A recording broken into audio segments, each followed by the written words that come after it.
Hello, everybody, and welcome to this week's episode of Quick Gains, where I am joined by the very smiley, she's probably going to be laughing a lot, Katie Fawkes of Ecamm, digital marketing manager, social media guru, community building extraordinaire that you are. How's it going? It's going great. I'm super thrilled to be on the show and to be chatting with you today. I think it's going to be really exciting. And yes, I'm likely to laugh a lot. Maybe some nervous laughter, maybe some actual laughter. We'll throw it all in. So just so everyone knows, it looks slightly different because this week we are obviously interviewing Katie. So she very kindly gave us access to the beta version of Ecamm's guest feature. So Yeah, just in very case cool. any you're quite welcome. I'm excited to be testing it out and playing around with it. I will say to any of our Ecamm Live members who may be watching, this is like a closed beta version before it rolls out into the larger beta group. So don't immediately drop this broadcast and run into the beta group to try to grab a copy. Not there quite yet, but as you can see, we're getting pretty close here. We're just getting a little bit of additional feedback from some users, and we're getting as close as we possibly can. So hang in there with us for everyone that's been desperately waiting for it. How's it looking? Hopefully it's looking pretty good, and hopefully it's sounding good. So give us that feedback for sure. Yeah. I mean, to be fair, how long have we been talking about this for?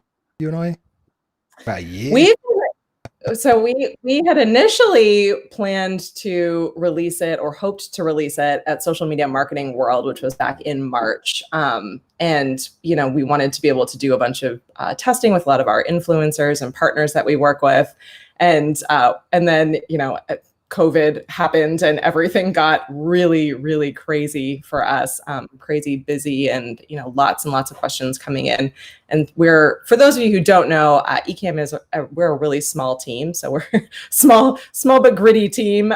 So our two developers are also our co-founders, commonly known as the twins, and they have been working really hard for the last few months to try to get it into as great a place as possible, so that when we release it, we don't have any glitches or any issues that come up. So yeah, talking about it for a while.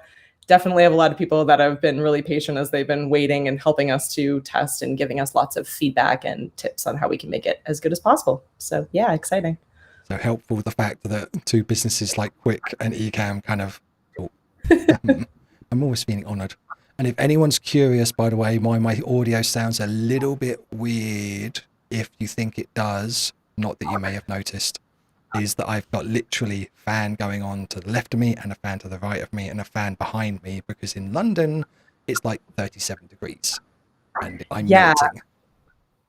it has been crazy. Dan and I were joking before we jumped on the live that it's been a really hot summer. I don't know where all of you guys are watching from, but certainly here in the Boston area in the U.S., it's been hot. And if you add on lights and you try to turn off fans or air conditioning, it can get pretty crazy hot pretty quickly. So if we're sweating, it's just because we're working really hard and we're really excited to be here. So nothing to see here. Just two people working really hard, passionate about what we do. And Blood, sweat, and actually, tears, everything. that's one of the things I wanted to talk about was, I mean, obviously live streaming, we're doing that right now. That's what you do. It's what you communicate. It's the community that you build. So, in many ways, we're two people who are literally walking the walk right now. Yeah. But one of the things I want to talk to you about, because a lot of people struggle going online and going on live video and those hurdles, because there's this thing that people feel like they need to be perfect, and they feel like it needs to be crisp and looking good. And I mean, I don't actually care. I'll just show what you and I were talking about earlier. So Yeah. right now, like I said, that's just one example. I've got two fans, right? Literally one to the left of me, one to the right of me. It's right here, in fact. Fan, right? Yeah. Like right on my desk. But obviously, because of wind noise and everything, I had to get a little bit creative today, right?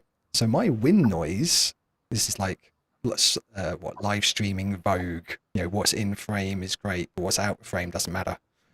So if I pan down slightly, what I've I got love that. right there. I love that you're showing this. This is fantastic. So live streaming Vogue.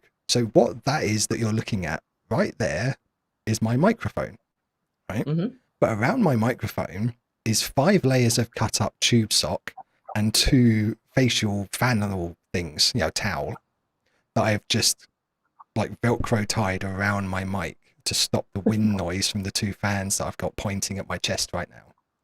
Yep. And I'm curious about your thoughts on what other little hacks and things that you've seen that people have done that you wouldn't necessarily think about, but actually everyone does.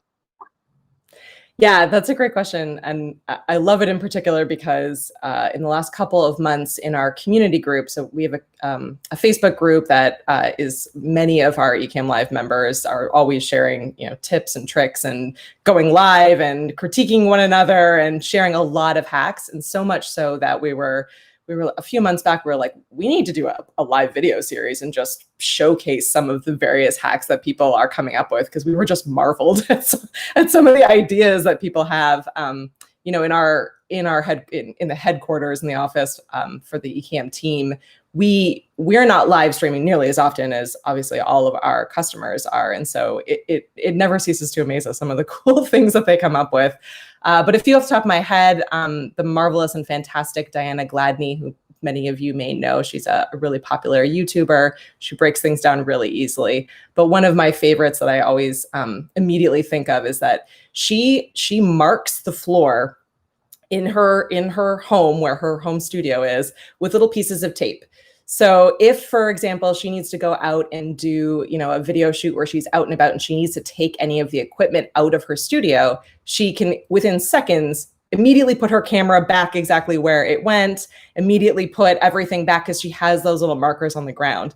And it's so funny to me because for years, I did theater, acting, I did all kinds of photography, and all of these things are things that you would learn in other places. But I think people get so dazzled by the idea of live video, or so nervous about the idea of live video, that they lose some of those like common sense ideas that can really make a big difference. And so something like marking a spot is something we did all the time when we were doing theater acting, and it was super helpful and it served a really great purpose.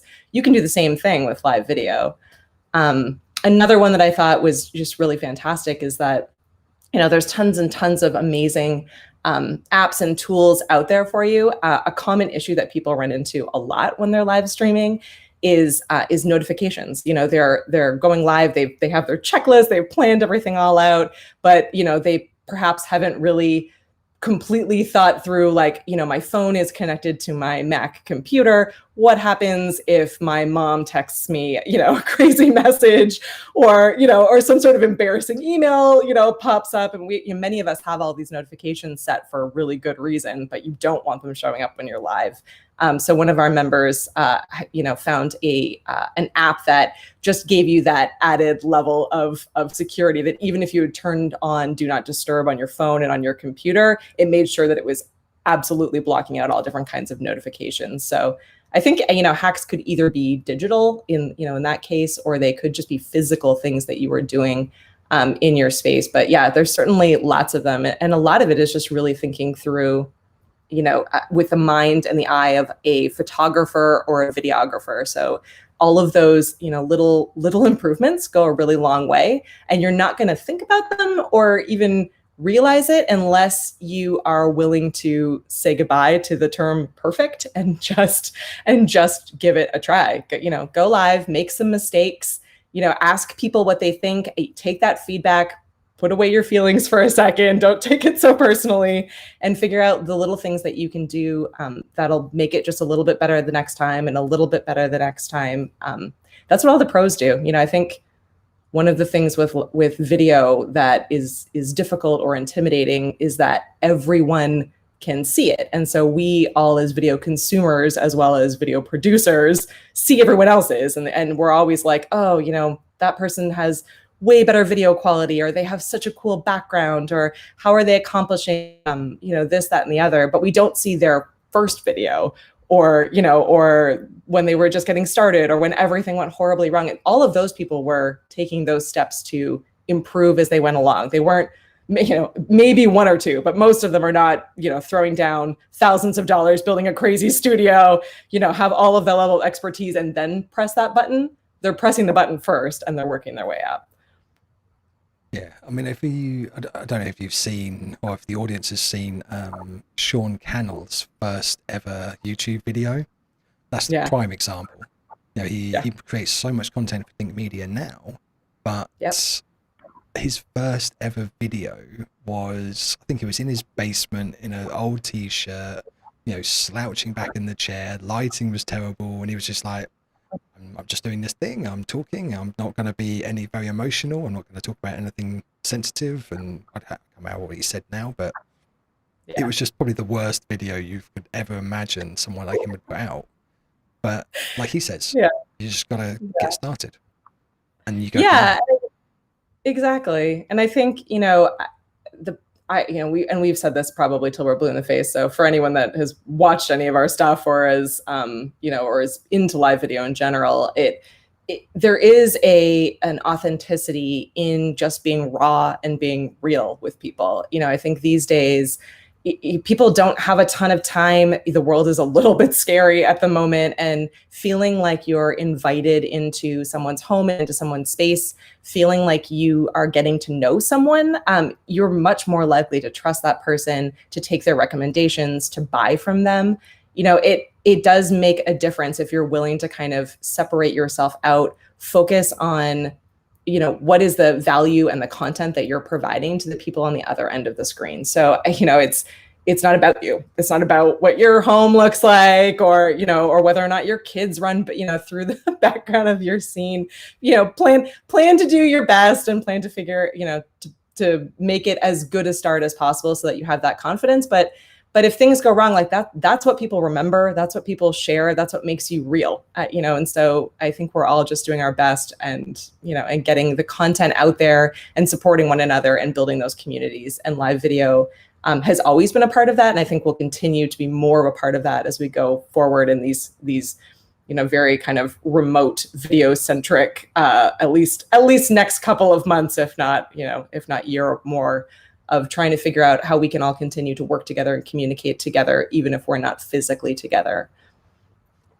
So 2 things there that I would love to get your opinion on and to dig deep into on you, right? Mm-hmm. So you said there a lot, and I know you're all over this all the time, but it's relationship building with your audience and building community. So how do you do that? That's a great question. I've always been of the mindset that if you help people and you create helpful content, you will build a community. Everything that we do at Ecamm is from a mindset of how can we help our customers and our potential customers solve the challenges that are getting in the way of them being their best selves on live video. Our community is filled with, tutorial videos. We have experts in there who are there answering everyone's questions. All of the content that we create and the partners that we work with, is really geared towards okay, you're a church and you want to be able to get up and running quickly. You have really specific questions about live video that, a musician wouldn't have or a small business owner wouldn't have. And so we've built out different live series and different articles and content that really speaks to those specific audience types. And I think when you work with people who have that level of expertise and you build out resources that makes it helpful, again, you build a relationship with them because you're giving them the information that helps make them look better. And so then they trust you. And then, and if you build up that level of consistency, particularly with a live show, people are coming back week after week and they're getting something out of that. And then it starts to grow into a community space. I would say that most of our shows and certainly within our community itself, I feel like I personally know many of our, viewers who are watching and our members in there. And then when they reach out later and are asking a question, and we jump on a call, for example, it never ceases to amaze me that they're like, oh, I feel like I've met you before. I feel, and we do have that relationship, and all that is through, either myself or someone on our team being on live video and comments coming through from people so that you see their name and then you start seeing them appear in different spaces. People, it comes down to the humanity within us and the need for us to connect with one another and to feel like we're being heard. So, again, we're really focused on how can we make content that helps people, that gets people to a place where they are feeling confident with what they're doing, and feeling heard, and feeling like their questions are being heard and answered, and their ideas are being heard and answered. A lot of our features and the way that the app is moving and changing comes from people trying it and testing it, and the different ways that they're using it helps us figure out how we need to be using it going forward, or what we need to develop next. And do you get a lot of the feedback from your community in that regard? Yeah, so we have two different groups. So we have a main community group, which is really much more focused on on sharing and pro tips and hacks and tutorials. And then we also have a beta testing group, which I mentioned briefly earlier.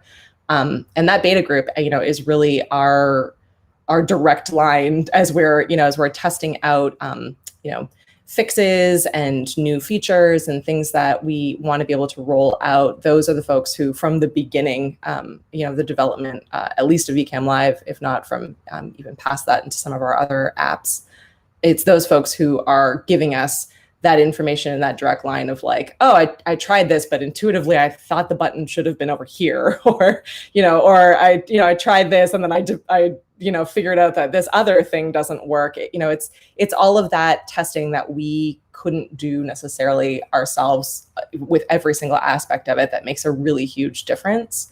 And obviously, every time you give people the ability to test something and give them permission to play around with it and get that direct feedback from them, it also makes them feel as though they're more included in the process and part of the development in many ways. So I think it's a super important part of what we do, and definitely a huge reason why we have the size and the type of community that we do. Yeah, it's all about loops, isn't it? I mean, literally, your product generates feedback, your feedback turns into new features turns into testimonials turns into new clients, just loads and loads of concentric loops.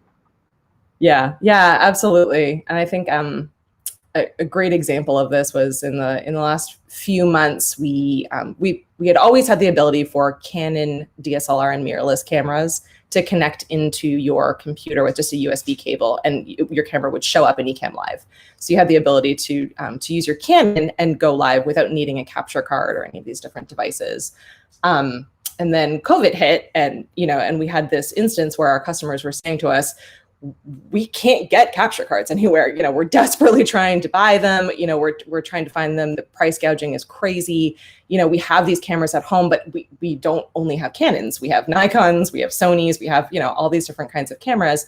What can we do? How can you help us? And so Ken, worked really hard to get it to a space where, virtually any kind of DSLR or mirrorless camera, you can now plug into your computer, shows up in Ecamm Live. You can then take our virtual camera and send that out to, to your Zoom call, to your Meet call, to your Teams meeting, wherever else you want to send it to.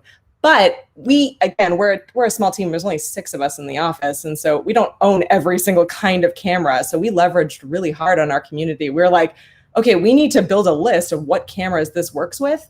It may not be all of them because we can't test all of them. So everyone at home, get your camera, plug it in and let us know. And within, I would say, even a couple of days, we had this like detailed crowdsourced list of all of the different cameras that worked and didn't work, and and ones that like worked, but if you did this extra, step. And so then we were able to take that information, streamline it, figure out why the ones weren't working that weren't, and really be able to take it to the next level. And then, it was a ton of money saved across, a ton of different people who weren't able to get to be able to live stream because they just couldn't afford or find a capture card at the time. So, but, again, a lot of that was just having a really great community that brought the problem to us, and us being able to leverage them to figure out a great way to make sure that our solution worked, and that was making a difference for them. I'm actually a prime example of that. If I take a photo right now, So I am using, as you could see right there, I am using a Canon M50 Yep. right now. Popular So, one for sure. Yep. yeah, so that now plugs directly in via USB. It always has done anyway. Yep. But behind my monitor, like literally on a bar, like behind that monitor that I just showed you, Yep. I've got cable tied a cam link, which hasn't actually been powered on, I think, since about April. Oh, hang on to that, because they're still kind of hard to come by. So you might need to blend it to someone or send it off to someone. I did seriously consider eBaying it, but I thought it's handy to have a backup. So Ecamm Yeah. is now my primary, and the cam link is a backup. Yeah, absolutely. I'm rocking right now. It's not nearly as good as the picture quality from the ones in the office, but I'm at home at the moment, and I have my Nikon D7200, which I literally have had for years. It's my kind of point and shoot, fun camera for taking pictures around town.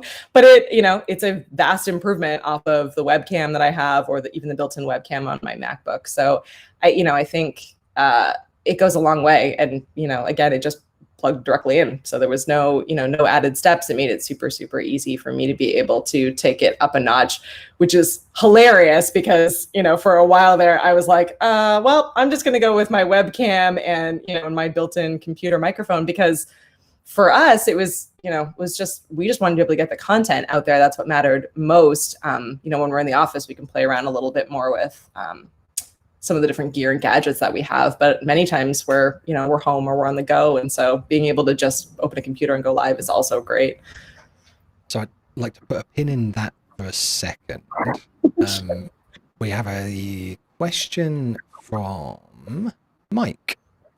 So he's asking what the percentage of breakdown is of live stream Ecamm users between Facebook, LinkedIn, and YouTube, if you know that. Yeah, hi Mike. What your preference would be.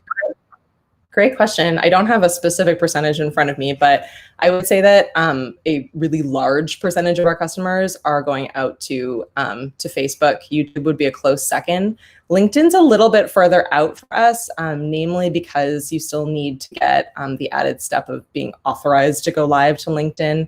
And we are not an encoder that goes directly to LinkedIn Live at the moment. So you'd have to do the extra step of going from Ecamm Live through Restream out to LinkedIn if you have access. So LinkedIn itself has made it a little bit more complicated. And I think they will start to open it up as they see the value in it and start moving forward. But yeah, definitely, Facebook is still one of our stronger platforms. And in many ways, because many of our users are, at least right now on the other side of COVID, are, they're musicians and church leaders and small business owners and magicians, and these are people who had a business that wasn't digital prior to all of this, and now really leveraged live video in order to be able to make a quick switch so that they didn't lose any income and that they were still being able to reach their customers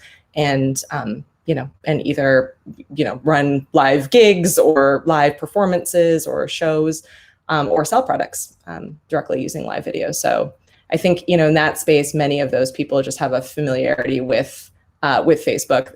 Everyone has been on it for such a long time that I think that's just sort of the starting point. But yeah, YouTube would be a close second for sure. Would you think that YouTube is more where people go for answers to questions and Facebook's where they go more for kind of community? Yeah, I think so. We've been playing a little bit more in the YouTube space, and trying to figure out what kinds of live videos perform well there.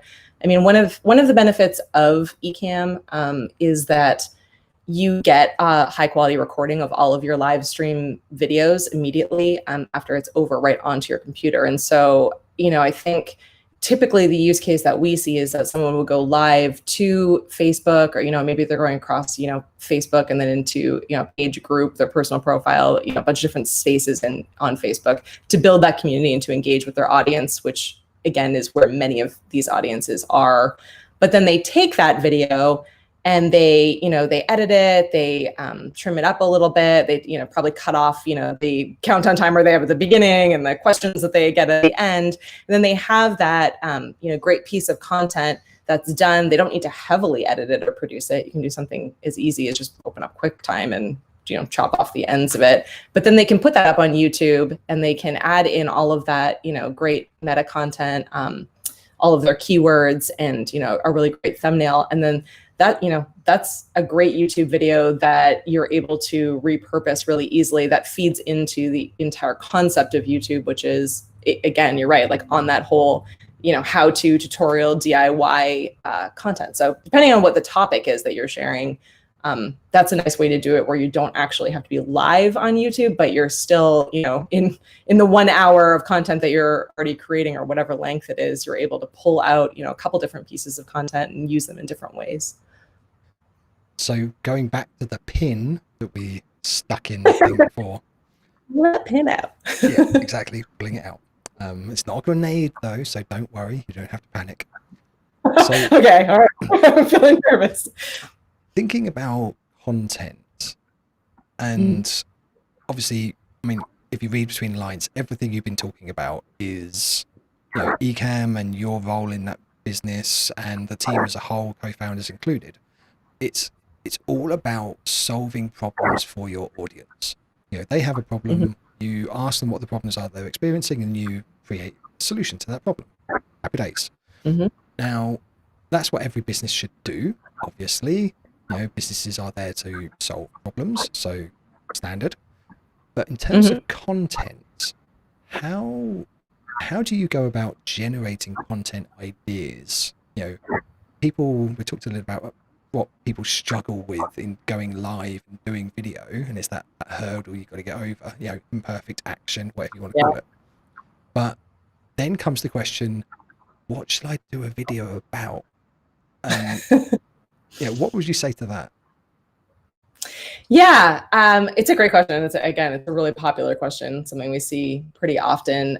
I would say to start with where your level of expertise or where your passion is. And so, again, in our case, we want to help people successfully use live video to grow their businesses. So all of our content is centered around, how we can make live video easy. What are those personal customer stories that show like the before and after? What kinds of like really pro influencers can we work with that show what they're doing with live video, what the tips and tricks are? But that concept could work equally with someone who is a cake decorator. So, say you're a cake decorator and you have that level of expertise where you know how to, pull together this beautiful, wonderful design. Like, you could do an entire live series on, on different kinds of, of icing that you use, or how to build out the perfect wedding cake, or, you need to think through what you're interested in, what knowledge you have to share with someone, and how that knowledge could benefit someone on the other side. So it may not seem like, like what you do every day is interesting to everyone. It is. It absolutely is. So, there's someone out there on the other side who has been watching your Facebook page or your Instagram account and is like, oh God, I really wish that I knew how to bake a loaf of sourdough bread. How does Katie do it? And being able to walk through those steps, or introduce someone into your kitchen, or, if you're a yoga teacher, all of those kinds of pro tips, the behind the scenes, the how things are made or how things are done, that helps give someone confidence or gets them excited to sign up for your class or try your product, goes a really long way. And again, really putting yourself in a place where you give yourself permission to be an expert at something, and give yourself permission to share a bit of that expertise with someone else and listen to what their questions and their feedback is on it. It's a wonderful two-way street that I think people forget a lot of the time. Like, you're sharing and you're giving your expertise to someone, but you're also immediately learning about your customers. The questions that they're asking, who's on, who's watching, how long, all of these data points are telling you what's working and what's not working. Maybe it's confirming something you've known all along, or maybe it's going in a completely different direction. And you're realizing like, oh, I thought that everyone loved wedding cakes, but turns out that everyone wants to see cookies. Like they'll tell you immediately. They will ask the questions that they need to know. They'll tell you whether or not, they want to see this, that, or the other. It is pretty remarkable getting that immediate connection with customers and potential customers in a way that it is unparalleled. I can't think of any other instance other than being face to face with them that you'd be able to get that. Funny actually that you mentioned cakes, because I do have a mentoring client who is a cake designer. She calls it cake art, because that's what she does. Yeah, it is very expensive, but it's like she'll make stadiums, or and she thinks that, like, naturally to her, the questions would be things like, do you use fondant or do you use something else, or how do you make perfect figures on wedding cakes?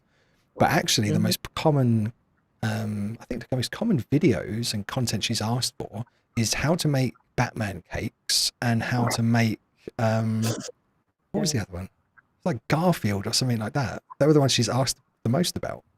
So she's like, do I have to make videos about how to make a simple Batman cake? And I'm like, yes, you do. I mean, if that's what people are asking for, and it is, all of those things are also great keywords, like people, that's what people are looking for, especially if they have little kids who have been begging them for a Batman cake for the entire time. Like what goes into it, how complicated is it? All of those questions that are hiding behind, those common keywords as well are great.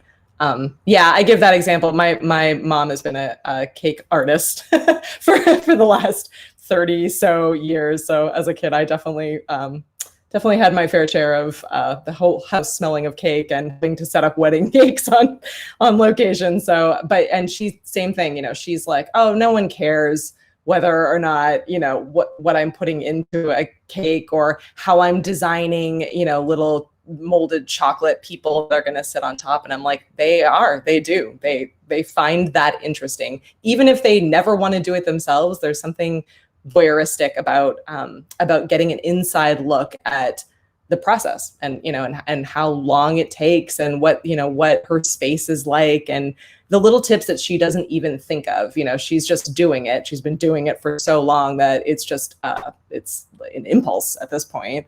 But for them, they're like, wait a sec, why did you use a toothpick there and not, not something else? So I would say that, anyone that's watching who's been sitting on the fence when it comes to video or live video, and you're like, I have nothing to talk about. I'm a B2B business and we're boring and no one cares. I'm an accountant and no one cares.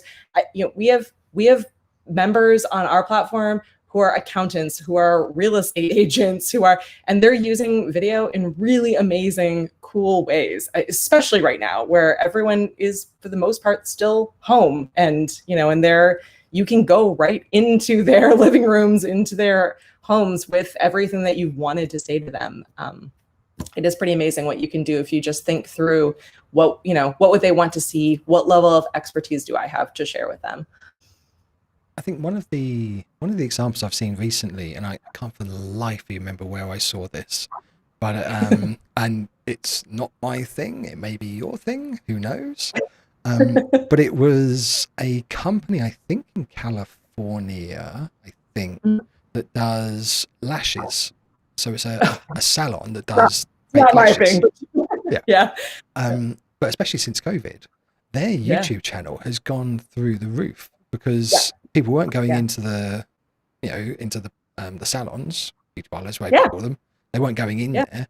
So they did content about DIY style, how to do lashes at home, and sending out the kits, all the kits mail order and everything. And their YouTube channel has gone insane because they just show and people. They'll benefit long term from that as well. Like, not only will they benefit in selling more of their kits and all of the the increased eyes on them, but any of those people who are watching from California who potentially weren't customers beforehand, the second that things open up, those are the people that they know and trust. Those are the people that gave them the information that helped them look better, feel better. That's the person they're going to recommend to all of their friends. That's the person whose studio they're going to go into the second that they're able to. So I feel like so many businesses are afraid of the idea of giving away too much. I don't want to go on, I don't want to go on, I'm trying desperately to sell this kit, or I'm trying desperately to sell this product. I don't want to go on and give it away for free. I don't want to teach someone how to do it for free. They'll never buy my product. But that's a great example of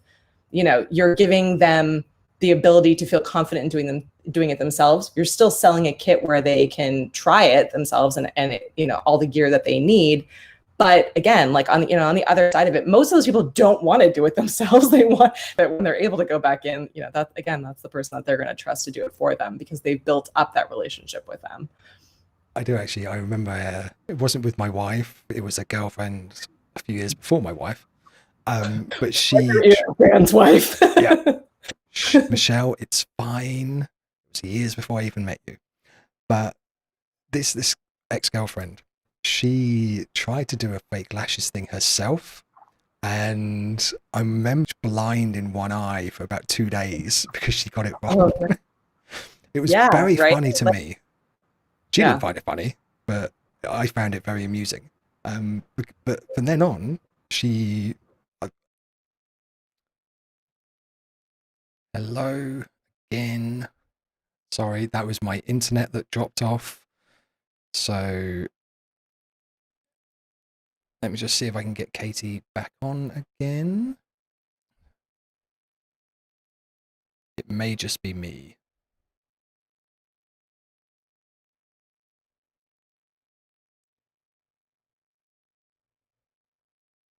A sec.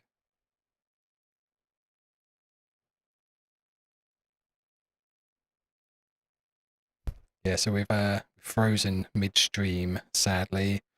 I just want to make clear that was my internet and not the new Ecamm guest feature. So just so that one's clear. I'm not sure if we can get Katie back on now, but I'm going to try just so she can answer any questions. Mike says Katie's really holding that pose well. Yes, she is. Let me just see if I can get her back on again.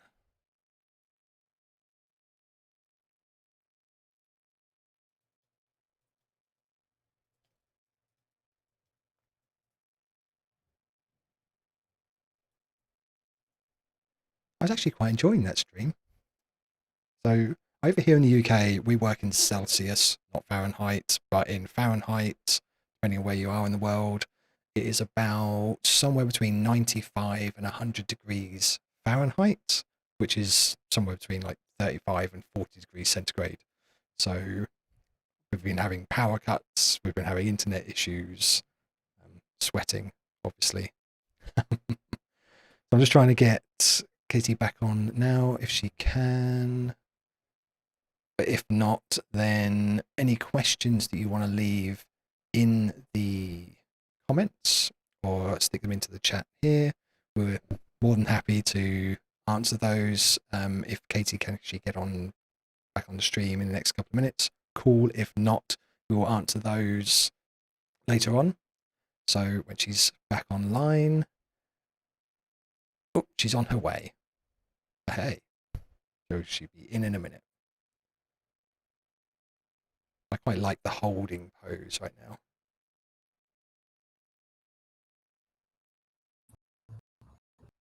Hey, you're back. There you go. Ta-da! Can you see me? Can you hear me?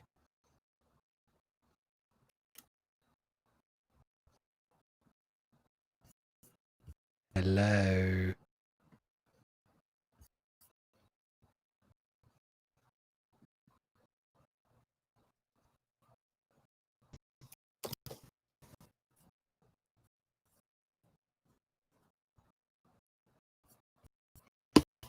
So this is what they call behind the scenes of a digital marketing manager trying to figure out her audio and her video whilst live. There she is. That's right, I can see and hear you.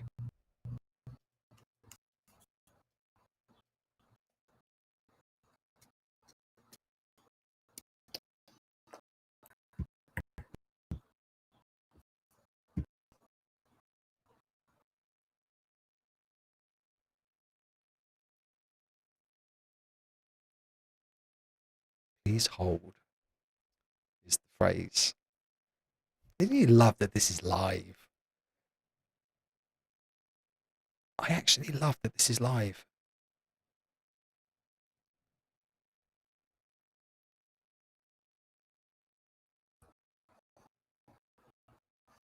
Hello.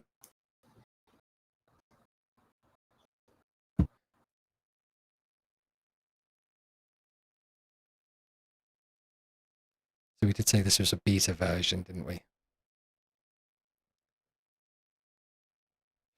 Okay, so probably going to have to call it for today then, sadly.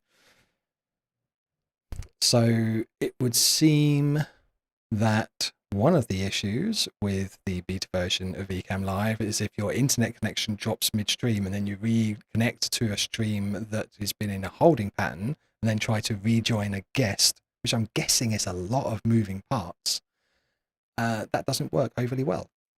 So I'm sure that will be fixed before it goes live, but that will be added to, I'm sure, the bug fixing list.